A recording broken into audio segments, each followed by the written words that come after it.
Les mitzvot et l'antidépresseur.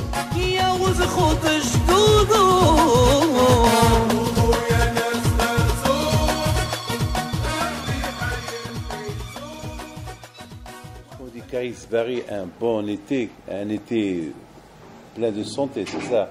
Parce que Bari c'est Briot, un été de santé. Il y a deux sortes de santé. Il y a la santé spirituelle, la santé spirituelle. La santé spirituelle, c'est être bien dans la tête. La tête, elle est propre avec Akadosh Baruch Hu. Ou bien, Briot, la santé matérielle, ne pas avoir mal à la tête, ne pas avoir mal au cœur, pas de diabète, pas de cardiaque. Ça. Et malheureusement, aujourd'hui, en été, vous savez que j'arrive de l'Argentine. Et là-bas, c'est l'hiver. Là-bas, aujourd'hui, c'est l'hiver. Là-bas, il fait froid. Maman, il fait froid. Et vous voyez que, alors là-bas, tout le monde est bien couvert. Moi-même, je suis parti avec mon manteau d'hiver et tout. Alors, vous voyez que là-bas,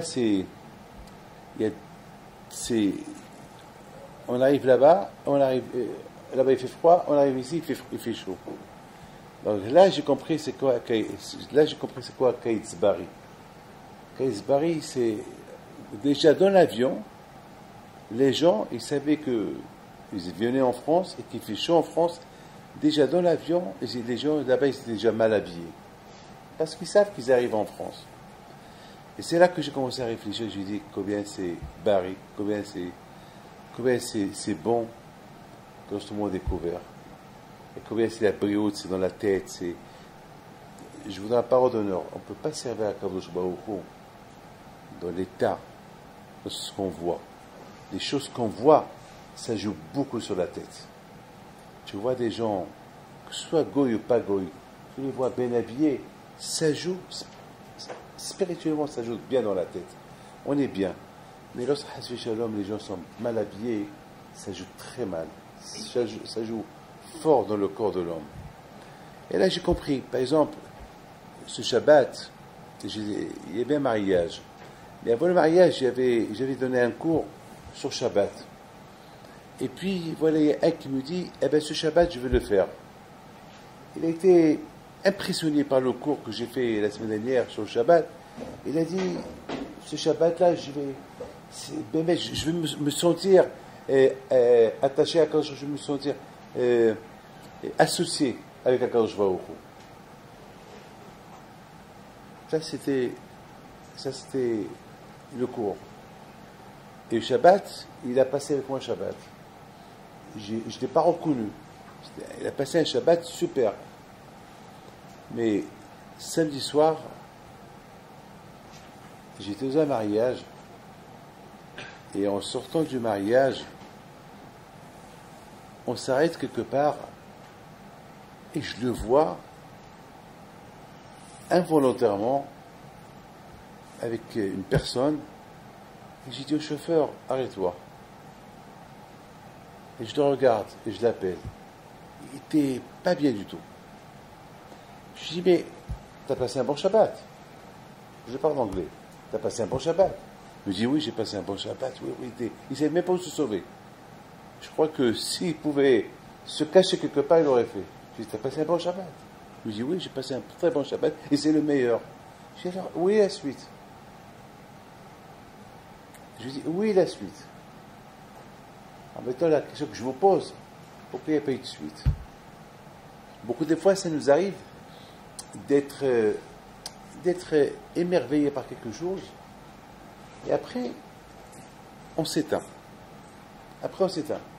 Et je pense, c'est de là où je vais vous parler maintenant. On voit dans la paracha de cette semaine de Balak, on voit que Balak, au départ, il voulait maudire Am Israël. Avec une arrogance, une gava, il dit à Kadosh Baruch Hu, ouais, c'est Balak qui m'a envoyé ces gens-là pour des gens importants pour aller avec eux.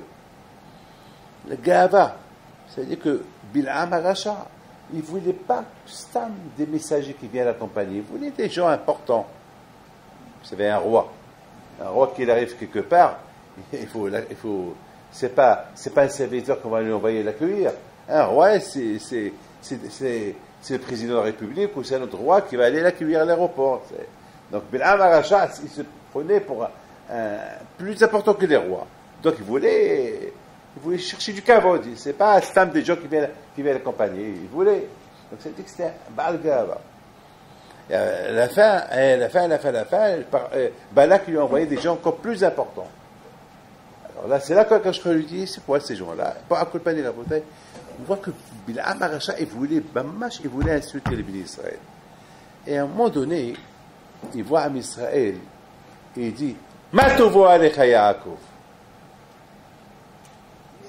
Il dit, Matovo alecha Yaakov. Et cette phrase-là, elle est restée jusqu'à maintenant. Lorsqu'il y a des mariages, il y a Matovo, il y a certaines communautés qui chantent lorsque le Hatal il rentre à la salle, on la chante. Et beaucoup de synagogues, ils ont cette belle phrase de Matovo alecha Yaakov, Mishkin Torah, elle est écrite. D'ailleurs, moi-même, j'ai beaucoup aimé cette phrase que dans le Aaron Kodesh qu'on est en train de faire, l'un des meilleurs qu'on est en train de faire en Argentine, à la Yeshiva en Argentine. J'aurais dit de faire Matovo alecha Yaakov. Je vais faire cette phrase-là. Parce que la semaine dernière, c'était là-bas, ils ont lu Balak. Donc j'ai dit de faire ce pasuk-là. Vous voyez Bil'am Arasha, il voit Am Israël, il voit comment ils sont en train de prier, Mishkin Torah Israël, il voit le Ohel, la Yeshiva, il voit Am Israël qui sont en train d'étudier. Il dit Matovo alecha Yaakov, Mishkin Torah Israël. Bil'am Arasha, il savait pas, il était émerveillé de voir tout ça. Vous savez, Rabotai, je me rappelle à la Yeshiva de Lyon, jamais j'oublierai ça. Jamais j'oublierai ça. Il y avait un qui est venu chez nous, un qui était de passage. Bon, à Kopalim, il rentre, il y avait, au départ, c'était Lyon, c'est une ville. Au départ, il n'y avait pas de collège, il n'y avait rien du tout. Il y avait l'école juive, mais il n'y avait pas de collège, il n'y avait pas. Bon, je n'étais pas le premier qu'ils ont apporté un roche collège. Je me rappelle, au départ, j'avais apporté Rav Serouya, après Rav Touboul, il y avait aussi un autre Rav, je ne me rappelle pas, j'ai oublié. Accompagné la bouteille, après c'est Rav Saraf. J'ai toujours apporté des bons rachekolélim pour le collège là-bas. Et je me rappelle, il y avait quelqu'un, il rentre, il s'assoit, de Marseille, il s'assoit, et il voit des gens qui étaient en train de crier, ça criait. Il est resté là presque 2 heures, en train d'entendre des cris. Il n'a pas étudié. Ça, il était assis. C'est un fumeur. Chaque fois, il sortait dehors, il fumait une cigarette. Et par la fenêtre, il regarde. Alors moi, à un moment donné, je crois qu'il est parti. Pour moi, il est venu me voir. Et voilà, je rentre parce qu'il y avait un chiot, je crois que c'est le Haboura de là-bas. Je crois que c'était Rav Serouya. Je rentre pour le côté, je dois quitter là-bas. Je dis, qu'est-ce que tu fais là? Il m'a dit, j'arrive pas à partir. Je comprends pas. Je comprends pas ce qui se passe là. Je comprends pas. Il m'a dit, et ça crie. Je dis, alors, ça crie pas. C'est ça l'étude. Il dit, Rabbi David, mais qu'est-ce qu'ils sont en train de lire? Qu'est-ce qu'ils font? J'étais émerveillé. Est-ce que ça a fait un effet sur lui? Émerveillé. La bataille, lorsqu'on réfléchit un peu sur Bil'am Arasha, au départ, il veut insulter. Après, il est émerveillé. Mitpa'el, Matovo alecha Yaakov. Et après, il donne un conseil. Après, il donne un conseil à Balak, un mauvais conseil. Il lui dit, tu sais, Balak, tu veux détruire le peuple juif, on va alors des femmes. Pénéplaim, lorsqu'on réfléchit un peu, on ne comprend pas cette attitude de Bil'am qui change et qui veut insulter, il se calme et après, il continue à donner des mauvais conseils. Alors, ou Bil'am, il est rachat, il devient un bon juif, et pas un bon juif, il fait teshuva, puisqu'il n'imite pas elle, puisqu'il voit, il s'émerveille, il est étonné, il voit, comment Israël, il faut la prière, comment? Vous savez, il y a un goy qui a le cancer. J'ai sa photo ici, je lui ai promis que je mets sa photo sur mon bureau. Ce goy-là, il habite en Argentine. Ce goy était gravement malade. Il avait une très grosse affaire là-bas en Amérique latine. Très grosse affaire. Et il l'a vendue au moment qu'il fallait la vendre. Aujourd'hui, elle ne vaut plus rien, mais il l'a bien vendue. Et eux, la mazal. Mais d'un côté, il l'a vendue, il tombait malade. La maladie, elle est venue. Pour la médecine, c'est fini. Maintenant, lorsque je l'ai rencontré il y a 2 ans, on ne m'a pas dit qu'est-ce qu'il a. C'est un ami qui vient souvent me voir ici. Il me l'a emmené. Mais il n'a pas dit qu'est-ce qu'il a. Il dit, Rabbi David, je veux une bracha. Alors, je lui fais, vous savez, j'ai fait une bracha et je vais attacher. Au départ, mais il me dit, vous savez, il n'est pas juif. Je dis, c'est pas grave, il n'est pas juif, il veut une bracha. Et il veut une bracha. Et alors, bénir quelqu'un, il n'y a pas de problème. Au Hachem, jamais refuse. Je fais bracha. Une fois qu'il a reçu la bracha, il me dit, vous savez qu'il est gravement malade. Et je lui dis, c'est maintenant que tu me le dis. Parce qu'il faut. Parce que beaucoup de fois, il faut. Parce que là, j'ai fait le bracha, je lui dis, il m'a dit, je suis un peu fatigué, ça rien du tout. Mais après, lorsque j'ai appris qu'il a la maladie, que le médecin ne lui a pas. Là, j'étais coincé. Vous savez qu'est-ce qu'il me dit, le goy? Il me dit, j'ai la foi que votre bracha va être exaucée. Je lui dis pourquoi? Il me dit parce que la façon que vous avez fait la bracha, j'ai jamais vu nulle part. Parce que beaucoup de fois j'ouvre les mains pour dire j'ouvre les mains. Tout ce que je peux vous dire, c'est que il y a 1 mois, Baruch Hashem il a guéri, et je devais partir de Montevideo à São Paulo. Il m'a envoyé son avion personnel pour nous accompagner là-bas, moi et Marciano. Et je vous donne la parole d'honneur que lorsqu'il est venu à Montevideo avec son avion, il me l'a laissé pour partir à São Paulo avec son avion, je dis, mais pourquoi vous faites ça? Et je fais ça parce que je crois beaucoup en Dieu.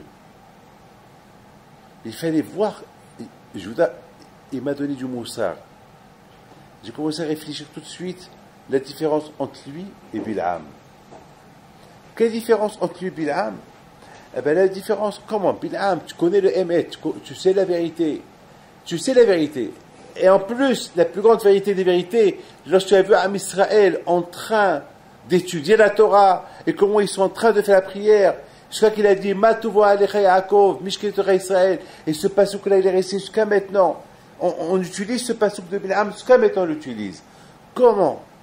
Toi, Bil'am, qui connaît Akadosh Baruch Hu, toi, Bil'am, qui est prophète, toi, Bil'am, qui, d'accord, on peut dire au départ, tu étais un peu jaloux de mon cher Rabbeinu.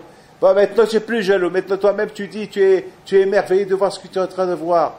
Alors pourquoi tu es venu Racha? Pourquoi tu donnes des mauvais conseils? Pourquoi tu tends un piège à Israël pour que le bon Dieu les punisse? Pourquoi? Eh bien, la réponse, elle est simple. Il faut savoir une chose. Tous ceux qui sont émerveillés et qu'il n'y a pas de suite, ce qui va se passer plus tard, c'est Krirout. C'est un refroidissement. Il faut se refroidir. C'est-à-dire qu'au moment que... Et d'ailleurs, mes amis, je reprends la question du Maharal Prague. Le Maharal pose la question qu'il a posée il y a 2 semaines à Vacher Weiss. La question qu'il a rapportée du Maharal. Il dit, puisqu'à Israël, ils ont dit, lorsqu'ils étaient dans la mer, c'est écrit là-bas, que même la servante, elle a vu ce que le plus grand prophète des prophètes n'a pas vu. Le Maharal, il pose une question. Alors, puisqu'ils sont arrivés à ce niveau très élevé, pourquoi que je ne leur ai pas donné la Torah? Qui leur donne la Torah? Alors, le Maharal, il répond, il dit, parce qu'il n'y avait pas Ahdout. Parce que pour de la Torah, il faut qu'il y ait Ahdout. Alors là, ils n'étaient pas encore dans l'Ahdout. Mais Rabotai, j'ai une autre réponse. Ce qu'ils ont vu, c'était merveilleux. Ah! Il est émerveillé où? Ils étaient émerveillés. Vous savez, Rabotai, lorsque quelqu'un est émerveillé, je ne vais pas vous le prouver de cette occasion-là. Parce que ils ont vu quelque chose, ils parlent. Ils étaient dans une. Comment on dit, ils parlent? Hein? C'était pas venu de eux-mêmes, c'était parlent. C'est une parole qui est venue par rapport à ce qu'ils sont en train de voir. C'est pas un travail qui a été fait en eux. Il faut savoir une chose, lorsqu'on se travaille soi-même pour arriver à une mida, ça tient la roue, ça tient le chemin. On travaille. Mais, j'entends une histoire de Baal Shem Tov. Quel super. Et après, tu loupes. Après quelques heures, ça y est. Elle s'oublie. Mais si tu la travailles, je vais faire. Tu travailles ce que tu as entendu, je vais me travailler pour avoir plus de émouna. Je vais travailler pour étudier la Torah. Je vais travailler. Alors, là, peut-être ça va rester en toi. Mais Rabotai, Hakadosh Baruch Hu, il leur a montré des choses. C'est lui Hakadosh Baruch Hu. Ils étaient tellement émerveillés de leur vision. Si Hachem leur donne la Torah, il va être froid parce que il faut qu'ils attendent, il faut qu'ils se préparent avec tous ces mythes de Torah qu'ils avaient. C'est pas. J'en connais plein de monde, qui étaient émerveillés des histoires, des choses qui leur ont arrivé. Et après, ils se sont refroidis.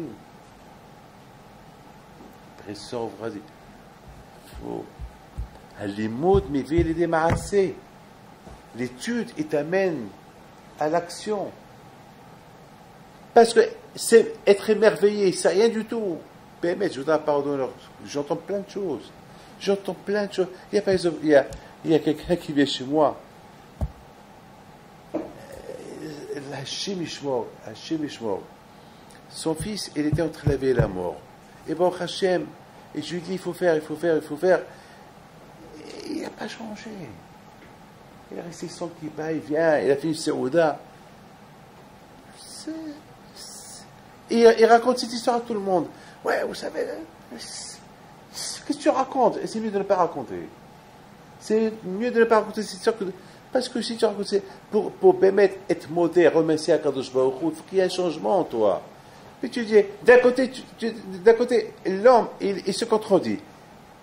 Il dit merci à Kadosh Baruch Hu d'un côté, de l'autre côté, il fait le contraire. Alors, tu as gagné quoi?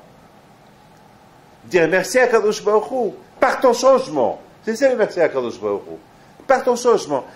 Bilam Aracha, mitpa'el, il est merveilleux ce qu'il est en train de voir. Et dès qu'il a tourné la tête, il a oublié. Il a oublié. Dès qu'il a tourné la tête, il a oublié. Et c'est la raison, rapportée pourquoi, peut-être, si je m'excuse, peut-être c'est la raison pourquoi je ne suis pas sauvé la resté. Parce que toujours je me pose la question, mais Malacha, qu'est-ce que tu penses? Si Bilam c'est un rachat, alors il ne veut pas qu'on les. Si toutes les phrases que Bilam Aracha il a dit, il les a pensé le contraire. Pourquoi on ne dit pas que ça aussi il a pensé le contraire? Parce que toutes les brachot qu'il a fait, c'est des brachot qu'il a pensé le contraire. Ça m'a lui, il vini. Mais chez Berach Avotenu, Abraham, Isaac, Yaakov, Moshe et Aaron, mais dans sa tête il dit pas il va faire quoi la Kadosh Hazé. Dans sa tête il disait que Hachem maudit tout ce qu'a dit Avdil. C'était le contraire. Quand je vois ce qu'il a fait, il n'a pas accepté. Il n'a pas accepté ces brachot-là. Alors, maintenant, entre vous et moi, Matouva Alech Yaakov. Alors, on peut dire, ça aussi c'est le contraire. Non. Cette phrase-là, le contraire, il ne pouvait qu'énerver tout le monde. Cette phrase-là, à qui il a dit? À Balak. Balak, ils s'en fout que tu étudies la Torah ou pas. À qui? À Misa, ils ne sont pas là, ils n'entendent pas. Donc il s'était dit ça à lui-même. Matou, là, il était émerveillé. Et malheureusement, la Gava, étant donné qu'il ne s'est pas travaillé sur lui-même pour que Béhémet, cette phrase qu'il a dit, elle tient la route. Alors, malheureusement, il est resté toujours rachat. Et Bédavka Rabotai, Akadosh Baruch Hu, il a voulu que cette phrase-là, elle tient, et on la répète, et on la répète. Pourquoi? Pour nous apprendre qu'il y a des gens qui peuvent être émerveillés des choses qu'ils voient. Ils voient comme ce monsieur-là de Marseille. Voilà, maintenant, il est Mahal Shabbat. Il y a à peine quelques temps qu'il a commencé à faire Shabbat. Et pendant 30 ans, alors d'un côté, il est resté 2 heures en train de voir les Bahrim en train d'étudier. 2 heures, il n'a pas bougé. 2 heures. Et après, une fois qu'il est sorti, une fois qu'il a pris sa voiture, et il est parti, ça y est, tout oublié. Tout oublié. Tout oublié. C'est Rabotai, je vous la parole de là, c'est des choses que je vis avec. Tout le temps, je vois ces choses. Je vis avec ça. Je vis toujours avec ça. Tout le temps, je vis avec ça. Je vois parce que je connais des milliers de personnes. Je vis. Les gens, ils sont parlés, ils sont émerveillés des cours de Torah. Ils sont émerveillés de ça. Ils sont émerveillés de ça. Ils sont émerveillés de ça. Ils sont émerveillés de ça. Et à la fin, wallo. Malheureusement, il y a la semaine dernière, je vois une femme qui vient et me dit, Baruch Hashem, elle a guéri, Je dis, madame, tu manges le kasher? Oui, il m'a dit, oui, pendant que j'étais malade, j'ai mangé le kasher. Et j'ai dit, ah bah, tu aurais dû crever, je lui ai dit. C'est tout. Hein. Pendant que tu étais malade, pourquoi la bracha c'était pendant que tu étais malade? Et après, ça y est, c'est fini après. Après, c'est fini. C'est quoi ça? Pourquoi tu es venu me voir? C'est là pour me dire, tu as guéri. Mais tu as guéri au niveau physique, mais au niveau spirituel, tu es malade. Pourquoi tu es juif? Tu es en train de charrier à Kadosh Baruch Hu pour que tu guéris.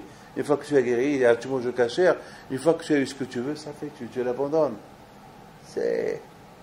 En plus, c'est bien. J'ai guéri. Et tout le monde l'a vu parce que l'année dernière, elle était chauve, était dans un état grave. Et la personne la reconnaît parce que là, elle a ses cheveux ont poussé. Et ça y est, elle est bien. Et en plus, il dit à tout le monde. Et tout le monde, ouais, là. C'est quoi? C'est ça, Rabotai. Je crois, Rabotai, cette paracha de Matuvo Alecha Yaakov, c'est pour nous rappeler que il faut Matuvo Alecha. Ça veut dire que Bémet, si Bémet, tu es émerveillé de la Torah. Tu ne peux pas être émerveillé en voyant des gens qui étudient la Torah. Bémet, si vraiment tu veux être émerveillé, assieds-toi étudier là. C'est pas que tu vois des gens qui étudient. Ah, quelle merveille. Ah, super. Waouh. Bien, super. Non, ça c'est rien du tout. Tu vas être émerveillé quelques secondes, après tu oublies, c'est fini. Tu vas être émerveillé encore plus, et tu vas devenir un tzaddik un jour. Assis-toi et étudie. Et tu vas voir. Et tu vas voir quelle merveille. Tu vas mettre là, tu vas voir. Là, tu vas voir. Là, tu vas goûter, c'est quoi la Torah. Là, tu vas. Là, tu vas goûter. Mes amis, je voudrais simplement vous poser une petite question. Comment vous causez, comprenez-vous, Zimri? Comment vous savez, j'ai vu un midrash qui dit que Zimri était vieux. Il avait peut-être 400 ans. Il avait très vieux. Un tzaddik. C'est pas Zama qu'on ne parle pas ici de quiconque. Moi, à Rabotai, j'adore imaginer. J'imagine Zimri qui prend la tête, comme ça c'est écrit dans le midrash. Il a pris la Goya par sa tête. Il a pris Kouzbi par ses cheveux. Il l'amène chez Moshe. Il dit comme ça, il la traîne. Il dit à Moshe, cette femme, elle est Mouteret ou Asura? Moshe lui a dit, cette femme, elle est permise ou interdite? Il lui dit, c'est une Goya, tu n'as pas le droit. Imaginez-vous un vieux avec une barbe blanche, avec un Streimer. Non, je ne rigole pas. Avec les habits d'avant.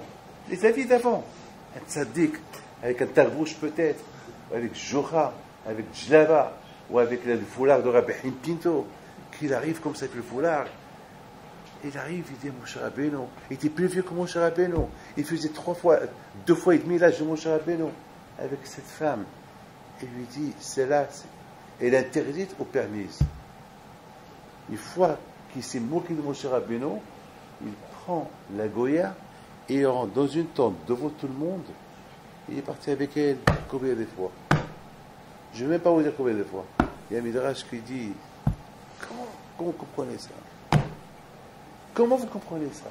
Comment vous comprenez des juifs, des tzaddikim qui ont fait la Abodazara, qui ont bu du Nesser? Comment? Ils sont pas avec des goyotes. Ils ont fait l'adultère. Certainement, il y a eu des gens qui sont mariés. Comment vous comprenez ça? Comment vous comprenez ça? C'est pas possible. C'est dur. Vous savez, dans cette même paracha, vous voyez deux choses à la fois.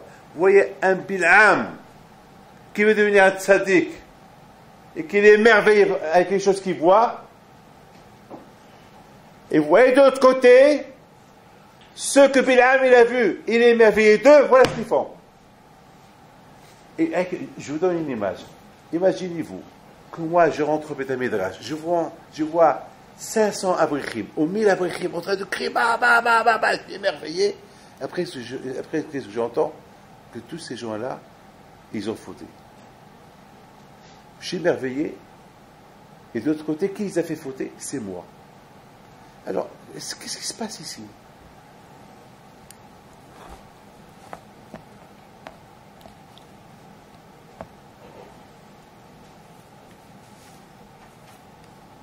Vous savez, mes amis, combien chacun de nous, il doit faire Hishvon Nefesh.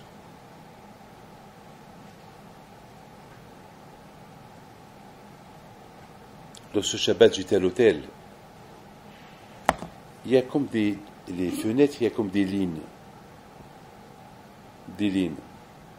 Dans les fenêtres. Mais on ne fait pas attention, on croit que personne ne voit.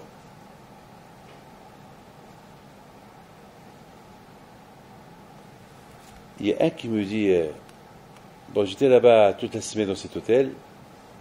Il y a un qui me dit, Shabbat, vous savez, Rabbi David, j'ai vu tout ce que vous faites dans votre chambre. Lorsque vous vous levez, vous prenez le café. Je dis, comment? Il dit, ben ouais. Je dis, quoi? Il dit, ben j'ai vu tout ce que vous faites. J'ai vu à quelle heure vous rentrez à minuit, à 1h du matin, vous réveillez à 5h, vous ne pas. Bon, j'ai une mémoire. Hein. Vite, j'ai commencé à réfléchir. Est-ce que Hazou Shalom, je ne sais pas, j'ai pas fait de bêtises.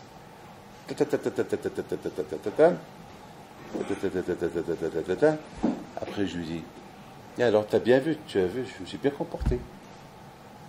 Je suis seul dans la chambre. Tu as vu, j'ai pas fait de bêtises. Elle dit, ben justement, ça m'a donné beaucoup à réfléchir. J'ai réfléchir à quoi? Elle dit, nous, avant d'aller dormir, on voit la télévision. On fait des bêtises. Et je vois que tu écris, tu es au téléphone, tu dors tard, tu te réveilles tôt. Je dis, bon, c'est décalage. Je dis, décalage, on peut être décalage. Je dis, alors maintenant, plus tu as vu tout ça que je veux devenir. Elle dit, eh ben, aide-moi. Je dis, ouais, voilà, si tu m'écoutes, puisque je t'ai fait du bien, tu vas commencer à étudier. Parce que ce que tu as vu, tu risques de l'oublier à mon départ. Commence à étudier. Et tout ce que j'ai trouvé un rave, ceux qui travaillent chez nous, j'ai étudié avec lui. Tant qu'il est chaud, chauffe le plus. Une fois qu'il va se refroidir, c'est fini. C'est fini. Bamed Barim Amor, ils m'ont dit ça sur qui? Des gens qui sont loin de la Torah. Oui ou pas? Des gens qui sont loin de la Torah, aussi se chauffent. Ils sont émerveillés par quelque chose, vite, on les accroche à la Torah. Mais quelqu'un qui est déjà dans la Torah comme vous, comme nous, si on n'est pas accroché à la Torah non-stop, c'est fini pour nous. C'est fini pour nous. C'est écrit Vayeshev Bashitim, Vayeshvu. Vayeshev Israël Bashitim. C'est tout. Ils se sont installés. Maintenant, ce n'est pas qu'on accuse ni Bilam ni personne. Je dirais plus. Je vais vous dire encore plus. D'un côté, Bilam, il est mitpael. Il émerveille ce qu'il est en train de voir. Mais de l'autre côté, qu'est-ce qu'on voit? Il a fait fauter les Juifs et les Juifs ils ont fauté. Mais, moi j'accuse. Je n'accuse pas Bilam, moi j'accuse les Juifs. Parce que si la Etza de Bilam, elle a tenu, c'est l'idée de Bilam, qu'il a dit à Balak, envoie alors des femmes. C'est à Israël, ils étaient attachés à la eh bien, il ne serait pas arrivé ce qui est arrivé. Parce que, écoutez, on habite à Paris. On sait qu'à Paris, ce qui se passe à Paris. On sait. Paris, c'est où on habite à New York, à Manhattan. On habite à Dizengoff. On habite, je ne sais pas, en plein. Je ne sais pas moi, on habite quelque part où il y a la Shpar. Vous savez, une fois, je suis parti au 17e à pied. À pied. C'est 2 heures de route, Shabbat. Et automatiquement, on est obligé de passer par un endroit sale, très sale. Mais ça, c'était pas la nuit, ça, c'était en jour. Et pour vous dire, avec le fait, alors parce qu'il y a ceux qui m'accompagnent, il dit, Abédé, ici, c'est très, très, très sale le soir. Je lui dis, c'est très sale le soir et c'est très sale aussi en journée. Il me dit, pourquoi en journée?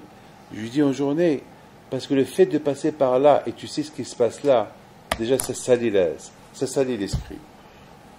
Avec le fait de savoir ce qui se passe là, et on passe par là, ça salit l'esprit. C'est tout. C'est tout. Ça veut dire, à Botaï, sachant qu'on habite à Paris, Hachem Ishmo, vous savez, il y a eu. Vous ne pouvez pas imaginer ce qui se passe, vous ne savez pas ce qui se passe. Vous ne savez pas, Hachem Ishmo, des fêtes qui se font, des parties des enfants, 13, 14, 15 ans. Il y a une femme juive qui me raconte, elle est partie à un mariage, c'était l'anniversaire de sa fille, et sa fille, elle a voulu faire l'anniversaire entre copains, entre copines. Ils arrivent à 1h du matin, ils trouvent une 50aine d'enfants, 15 ans, 16 ans, des bouteilles de whisky, ils étaient tous drogués, tous par terre, des vomissements de partout, des enfants de 14-15 ans, des juifs de chez nous. La mère qui sont Shomrei Shabbat, elle voit tout ça, parce que malheureusement ils ne font pas attention. Ils ne font pas attention, vous savez, là où on habite, on sait qu'il y a une hashpa, qu'est-ce qu'il dit le Rambam? Le Rambam, il donne une phrase extraordinaire. Il dit que l'homme, il s'adapte selon l'environnement. On habite dans un environnement qui n'est pas sain. Alors on va s'adapter. On habite dans un environnement qui est un environnement de Torah. On va s'adapter. On va être. Mais en Bretagne, sachant que Paris, c'est un environnement qui pas. Vous savez, il y a ce qu'on appelle. Surtout maintenant qu'il y a les mariages pour hommes et entre hommes et entre femmes, et qu'aujourd'hui à Shemishmor, il y a des choses terribles qui se passent aujourd'hui à Paris. Il n'y a que la Torah. Ton environnement, il doit être Torah. Et de qui j'apprends ça? On dit sur HaKadosh Baruch Hu, vous êtes d'accord avec moi? On dit En le HaKadosh Baruch Hu et la Arba'amot shel Halacha. C'est quoi ça? Comment vous avez compris? Comment tu as compris toi ça? Rappelez ça, comment vous avez compris ça? En le HaKadosh Baruch Hu ve'olamo et la Arba'amot shel Halacha. C'est quoi? C'est quoi? C'est quoi? C'est quelque chose de dur de comprendre. En le HaKadosh Baruch Hu ve'olamo et la Arba'amot shel Halacha.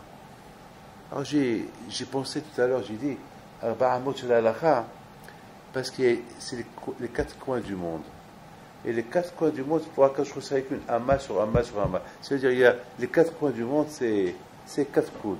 C'est tout. C'est ça pour HaKadosh Baruch Hu. Pour HaKadosh Baruch Hu, ça veut dire que pour nous, il faut que nous, on habite dans notre Arba'amot de Halacha. Et ça va devenir notre environnement. On habite à Paris, mais notre environnement, ça va être les 4 hameaux de Halacha. C'est-à-dire, là où on habite, on va le rendre comme un Eruv. Vous savez c'est quoi un Eruv? Un Eruv, vous savez bien sûr. Un Eruv, c'est quoi un Eruv? Pour transporter Shabbat d'un endroit à l'autre, on fait un Eruv. Alors à Bretagne, là où je suis, que je suis à Paris, que je suis à Dizengoff, que je suis à New York, que je suis là, si je vis avec la Torah, alors ça va devenir mon environnement un bon environnement. C'est-à-dire que chacun de nous peut créer sa propre sviva, son propre environnement, il peut le créer. Tout dépend de la personne. La bataille, ici on ne parle pas d'une génération quiconque, ici on parle d'une génération que tous les Rechaïm ils sont morts. Maintenant, ils sont restés que les tzadikim qui vont rentrer en Eretz Israël. Après 40 ans que tout le monde est mort. Qu'est-ce qui s'est passé? Qu'est-ce qui s'est passé ces gens-là? Ils sont en face Eretz Israël. La bêtise qu'ils ont fait, ils savent qu'ils sont en face Moab. Et à Moab, là-bas, il y a Znout. Déjà Moab, lorsqu'on dit le mot Moab, on pense à Lot. Lot qui a eu des relations avec sa fille. Il a eu un enfant avec sa fille. Il n'y avait pas que des Shaim à Moab. Et toi, tu es en face Moab, et tu te reposes, tu t'assois. C'est pas normal. Vaïchiv Israël Bachitim, c'est pas possible. Le contraire. Là où il y a le danger, il faut se renforcer. Là où il y a un danger. J'ai donné l'ordre la semaine dernière parce que là-bas en Argentine, je leur dis, faites-moi un service. Parce que chaque fois, parce que je passe toujours la semaine à l'hôtel. Je lui dis, la prochaine fois que j'arrive à l'hôtel, enlevez-moi la télévision. Ils m'ont dit, pourquoi? Je dis, de toute façon, il m'a dit, mais vous n'allez pas la voir. Je dis, avec le fait de la voir, ça me donne des idées. Avec le fait de la voir, ça me donne des idées, je rigole pas. Je suis avec un homme. Hein. Le fait de la voir, le fait de savoir ce qu'il y a dedans, ça me donne des mauvaises idées. Enlevez-la moi. Alors imaginez-vous que ce monsieur-là qui était en train de me voir, et qu'on ne savait pas qu'il était en train de me surveiller avec ses loupes, avec la loupe. Hein. Il me surveillait avec la loupe. Et une loupe qui pouvait percer la vitrine et voir ce que je faisais dedans. Non, mais je rigole pas. Imaginez-vous que je me vois, il n'y a personne qui me regarde, je l'allume et je vois. Mais imaginez-vous. Imaginez-vous. À Bretagne, il faut savoir une chose. L'environnement, il est important. Et s'il n'est pas important, eh ben, à toi de le faire important. À toi de le faire important. À Bretagne, à Israël, ils étaient super. Des tzadikim. Mais la faute qu'ils ont fait, mais c'est ça, Akash Baruch Hu, écoute, entre vous et moi, mon cher Rabbi, il aurait pu leur dire, faites attention, ou pas. Et il y a un qui m'a dit, mais Rabbi David, mais pourquoi mon cher Rabbeinu, il a pas, pourquoi Akash Baruch Hu, il n'a pas dit, mon cher Rabbeinu, fais attention, il va se passer ceci, cela, papa. Et je lui ai dit, pourquoi Akash Baruch Hu, il a dit, mon cher Rabbeinu, pour le Hegel, il était en train d'étudier la Torah avec mon cher Rabbeinu. Est-ce qu'il lui a dit, voilà, les Juifs sont en train de faire le Hegel? Non. Il y a ce qu'on appelle le livre arbitre. Le livre arbitre, tu le crées toi-même. Le livre arbitre, tu le crées toi-même. Tu sais qu'il y a un environnement sale, toi tu es dans un environnement propre, et en face de toi, tu es entouré de Édom, de Moab, de Ammon, de Sihon, tu es entouré de beaucoup de pays, des Rechaïm. Alors, pour te protéger d'eux, il faut se renforcer dans la Torah. Il faut se renforcer. C'est bébête. Il n'y a pas d'autre solution. Alors, cherche une autre, il n'y a pas. Ça n'existe pas une autre solution. Et c'est la raison à la beauté pourquoi c'est une leçon que la Torah veut nous apprendre. Si on se protège, on peut être des grands tzadikim, mais lorsqu'on habite à Paris, on ne fait pas attention, on peut tomber. Même si tu fais attention, que tu vois pas, tu fais attention, tu vois par terre, tu vois pas, ça marche pas. C'est la Torah qui te protège. La Torah Magina Matsuri. La Torah protège. Vous savez, mes amis, hier matin, après 15 heures de vol, hein, on était à 1 heure de Paris, et on nous annonce que on peut pas atterrir à Paris. Parce qu'il y a l'orage, on va atterrir à Brest. On a eu 6 heures de retard. 6 heures de retard.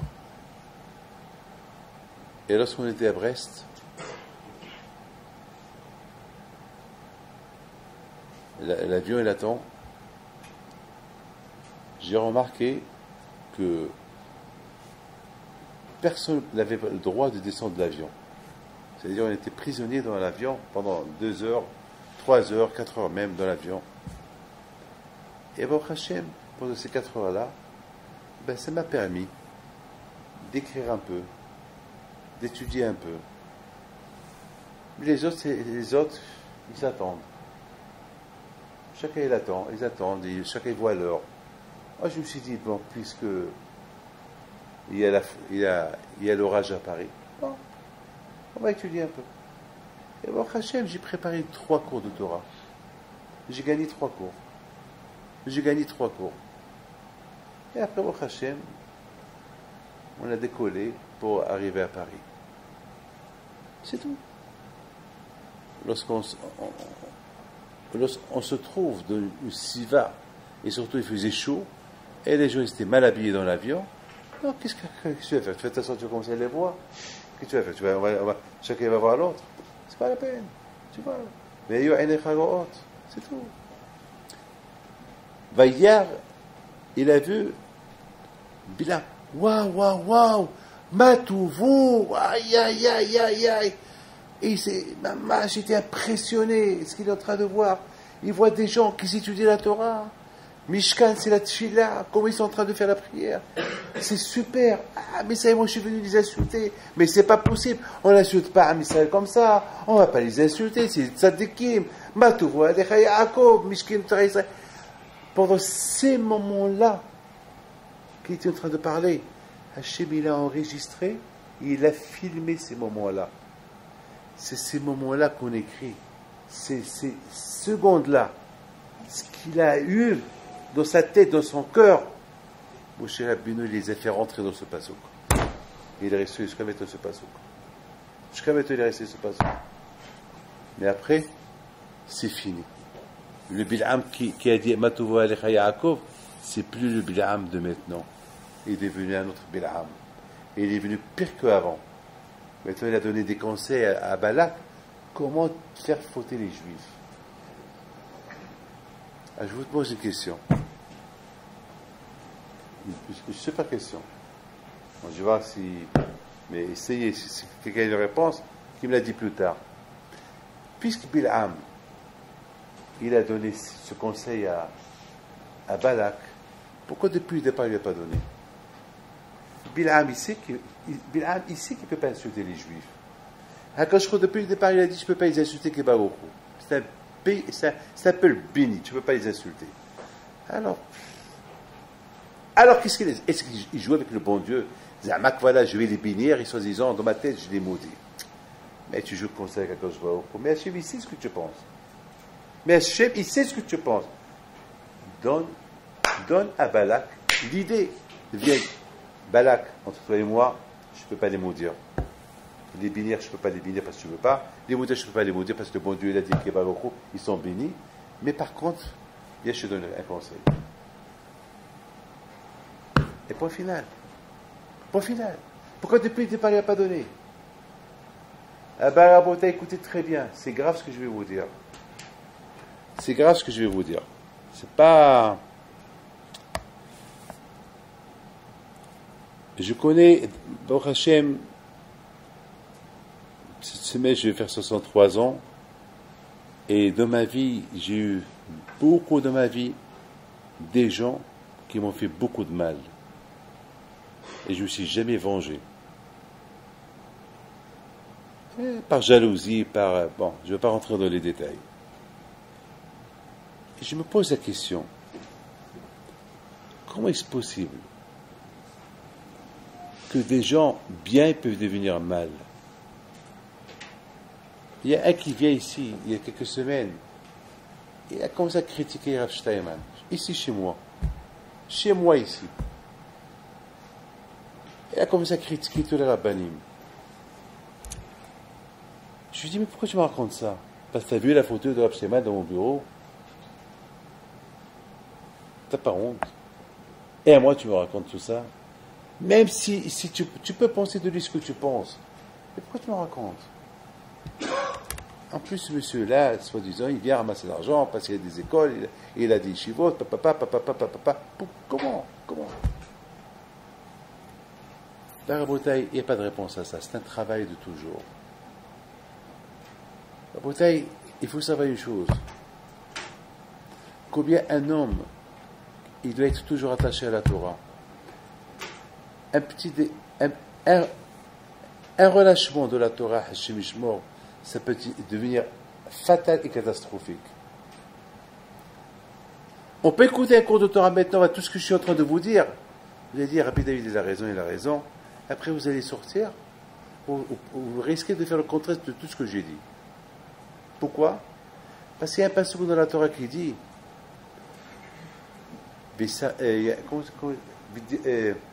donc Shema, Vesamtem otam al Hazak, voilà. Vesamtem et dabar elle al lebabchem. Il faut les mettre sur le cœur.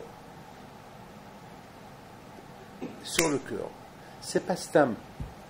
On écoute et voilà. Non, il faut prendre les paroles et les mettre en application dans le cœur. Et si on ne les met pas dans l'application dans le cœur, c'est fini. Tout ce que tu as entendu, tu l'as entendu. Rabotaï, maintenant je comprends très bien. Bilam d'un côté, il est émerveillé, il voit ce qu'il voit, mais il n'a rien mis dans son cœur. Bon, c'est une vision. Il a vu. Rabotaï, on a posé une question tout à l'heure, on a dit, mais pourquoi Bilam, il n'a pas donné ce conseil? Rabotaï, ce conseil pouvait le donner uniquement lorsqu'il a vu après que les bénis Israël, ils se reposent. Mais lorsqu'il est arrivé dans sa tête, Am Israël, ils sont en train d'étudier, Matovo Alecha Yaakov, papa. Donc, il sait que un conseil comme celui-là, ça ne marche pas. Si Am Israël, ils sont dans la Torah, ça ne marche pas. Ça ne marche pas ce conseil-là. Un homme, il est dans la Torah, ça ne marche pas des femmes. Comme Rabbi Mathia Ben Harash, la plus belle femme du monde, elle est venue à côté de lui, il n'a pas voulu la voir. Ça ne marche pas. Donc, un homme, il étudie la Torah il le protège. Ça ne marche pas. Ben, mais je vous donne la parole d'honneur. Ça ne marche pas. La semaine dernière, il y a une femme qui rentre dans mon bureau. Elle était trop parfumée. Jusqu'à je me suis levé, je suis sorti. Je me suis levé, je suis sorti. Et j'ai dit à j'ai dit lui qu'il vient demain. Mais s'il vient demain, il crée son maquillage. Parce que je suis avec un être humain. Et il est rentré avec trop de parfum, et il a trop parfumé le bureau, je ne pouvais pas. Il a fallu que j'ai continué à recevoir les gens ailleurs. Dans la rue presque. Pourquoi? Parce que c'est comme ça. La bouteille, c'est pas de la rigolade, c'est le émet.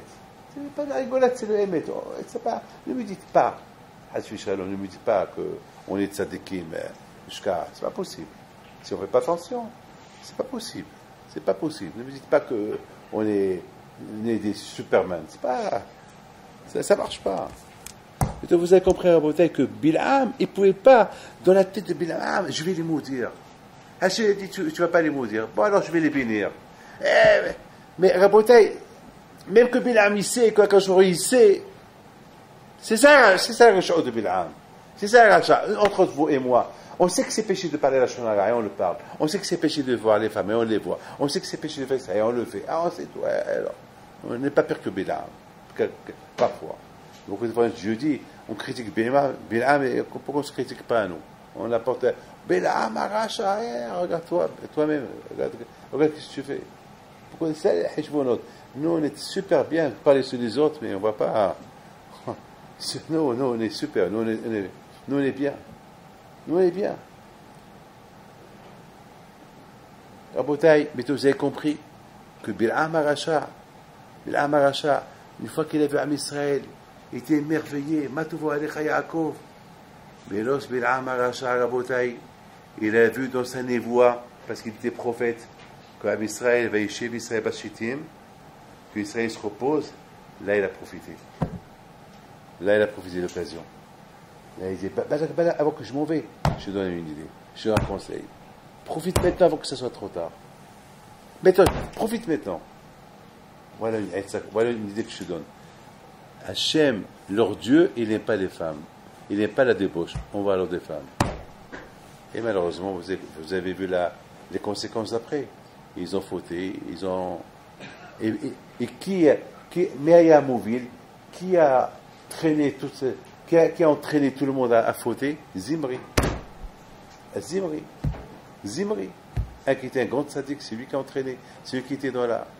Voilà, mettons, on est en plein été. Maintenant, vous avez compris c'est quoi Kaïtz Bari, un Kaïtz, un été plein de santé, briout, avec beaucoup de santé, comme on dit, Tibari, tu es en bonne santé, une santé spirituelle. Une santé spirituelle, Rabotai, c'est très important, une santé spirituelle. Si vous ne pas raboter simplement, ne croyez pas que c'est facile. Surtout les étés d'aujourd'hui, ce n'est pas des étés simples, c'est des étés très très durs. Mais hein, des étés, tout à l'heure, il y a une femme, à Chimichmo, elle a la grave maladie. Elle, son mari et sa fille, les trois. Elle, son mari, elle a une seule fille unique, et qu'elle est mariée, et sa fille. Les trois. Ils ont la grave maladie, Echla, et c'est trop avancé. Et on sait très bien que chez moi, celui qui rentre chez moi, il met une blouse. Et je dis, madame, pourquoi tu mets la blouse? Pourquoi tu mets une blouse? Elle dit, parce que je ne suis pas bien habillé. Je dis, je te pose une question. Et si je te dis d'arrêter? Elle m'a dit, je ne peux pas promettre. Elle m'a dit, je ne peux pas promettre. J'ai dit, tu manges du kasher? Elle m'a dit, oui. Tu fais Shabbat? Oui. Tu mélanges le lait et la viande? Non. Donc tu fais mitzvot important, tu les fais? Elle m'a dit, oui. Et alors, qu'est-ce que tu perds de t'habiller convenablement? Pourquoi il faut s'habiller comme ça? Mal. Vous savez qu'est-ce qu'il me répond? C'est pas mon truc. Je lui dis, c'est quoi ton truc? Pourquoi c'est pas ton truc? Elle dit, ben c'est pas mon truc, je peux pas. Voilà, Rabotai. Parce qu'on habite, Rabotai, dans une siva de znout. Une siva, il n'y a pas de pudeur, il n'y a pas de tsniaout. C'est dur, très très dur. C'est très très dur. Ce que ça devient, c'est pas mon truc. Et le tsar est très fort. Le tsar, il va la pousser, mange kasher. Il va la pousser, ne mélange pas le lait et la viande. Il va la pousser, fais Shabbat. Il va la pousser, fais bien la dafina, n'allume pas la lumière.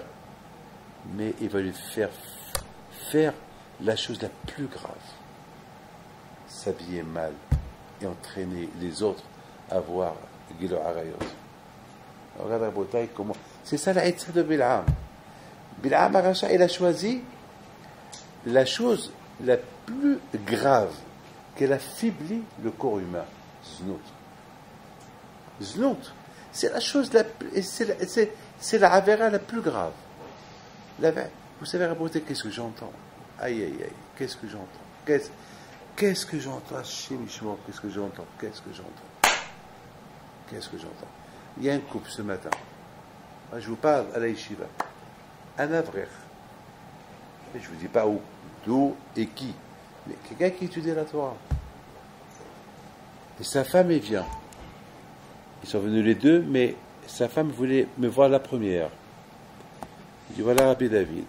Mon problème, c'est que il y a 2 semaines, j'ai trouvé des lettres et des lettres, des textos dans le téléphone de mon mari. Et c'est avec une autre femme, Ishit Ish, une autre femme mariée. Comment Rabbi David vous expliquer ça? Je dis, je ne peux pas vous écouter, il faut que je donne temps. Il faut que lui il rentre. Il rentre. Je lui dis, c'est quoi tout ça? Il y a Rabbi David, ma femme ne s'occupe pas de moi. Et j'ai besoin de quelqu'un avec qui discuter. Eh bien, j'ai trouvé cette femme, je discute. Que je discute. Je lui dis, même ça c'est péché. C'est péché. Je lui dis, Bishto Amro. Avec sa femme, avec ta propre femme, c'est péché de trop discuter. Béchit Ish. Tu veux discuter, va chez un psychologue. Il y a des médecins. Va chez un rave. Assez les rave. Discute avec quelqu'un. Pourquoi avec une femme échitiche, une jeune femme? Pourquoi? Il me dit, mais Hajj Shalom, j'ai rien fait. Je dis, je sais que tu n'as rien fait. Mais tu n'as pas le droit, c'est péché. Tu ne peux pas. Moi, je me prends comme exemple. Je dis, regarde-moi bien. Il me regarde. Je dis, qu'est-ce que tu aurais fait toi si je parlais avec ta femme? J'appelle ta femme et je lui parle. Et je lui dis, c'est ma psychologue. Qu'est-ce que tu vas dire? Elle m'a dit, je comprends. Et alors, moi comme toi. Comme c'est péché pour moi, c'est péché pour toi. Comme pour moi, je n'ai pas le droit. Vous savez que beaucoup de fois, je reçois des coups de téléphone des femmes et je ne réponds pas jusqu'à ce qu'eux me rappellent encore. Je ne veux pas qu'on dise Rabbi David m'a appelé. Je ne veux même pas qu'ils disent Rabbi David m'a appelé. Ou si c'est urgent, j'appelle oui votre mari. Dis à votre mari qui m'appelle. Merci, au revoir. C'est comme ça. Pourquoi? Parce que c'est la Hetza de Bil'am, elle est restée jusqu'à maintenant. L'idée de Bil'am, elle est dans l'air. Elle est autour de toi, autour de moi, autour de vous, autour de tout le monde. Elle est là. Lorsqu'il n'y a pas Matouva Alecha Yaakov, elle rentre l'idée de Bil'am. S'il n'y a pas la Torah, tout de suite l'idée de Bil'am, elle rentre. Pam, pam. C'est tout. L'idée de Bil'am, on n'a pas vu que Bil'am, elle a donné une autre idée que c'est là. C'est-à-dire que d'un côté, Bil'am, il dit, que c'est beau la Torah, mais de l'autre côté, il y a un conseil. Am Israël, continuez la Torah, parce que sinon, Ma'etza, moi, elle va vous embêter. Ou la Torah ou les femmes. Vous savez que la Torah l'appelle la femme. La Torah, la Torah, on compare la Torah à la femme. C'est-à-dire, ou tu es marié avec la Torah, c'est ta femme, ou bien Hashemishmo, c'est d'autres femmes qui vont venir dans ta tête. Voilà la paracha de cette semaine, combien vous tous, il faut faire attention, c'est l'été, combien il faut faire attention avec tout ce que vous voyez, les mahshavot. Et bien, attachez quoi chez vous êtes.